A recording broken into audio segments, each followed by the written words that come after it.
મારે પોલીસ લાઇનની અંદર એક એવો કાકો છે, એને ખબર નહીં મારાથી શું પ્રોબ્લેમ. હું દિવસમાં ખાલી 1-1.5 કલાક માટે નીચે રમવા જાઉં બધા જોડે, થોડું માઇન્ડ ફ્રેશ કરવા માટે. તો એની નજર મારા ઉપર જ હોય, જ્યારે ત્યારે મારી સામે જ જોઈ રહ્યો.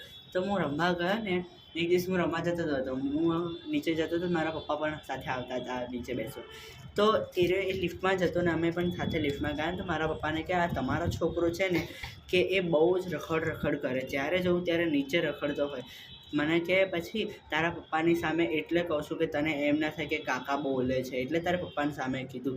કાકાને મારાથી શું, એમની બૈરી સાંભળજો, એમની બૈરી સવારે જવું ત્યારે શાકભાજી લેવા જાય 7 થી 8 વાગ્યાનો છે, પછી બપોરે 11-12 વાગે શાકભાજી લેવા જશે, સાંજે 3-4 વાગે શાકભાજી લેવા જશે, રાત્રે 9-10 વાગે શાકભાજી લેવા. એટલે 4 ટાઈમ શું શાકભાજી તારે આખું એટલું બધાને ખવડાવવાનું હોય છે તારે. એમ ચલો 4 ટાઈમ શાકભાજી લેવા જાય એ વાત તો ઠીક છે, તો પણ રાત્રે 12 વાગ્યા સુધી નીચે બીજી બધી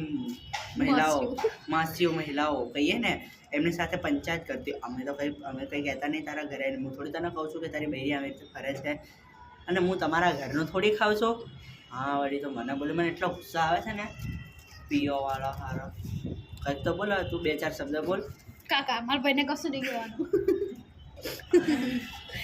કાકા મારા ભાઈને તમારે કશું નહીં કહેવાનું યાર. તમારું શું બગડે? ટૂટે ટૂટે કર દૂંગી, ટૂટે ટૂટે નહીં કર.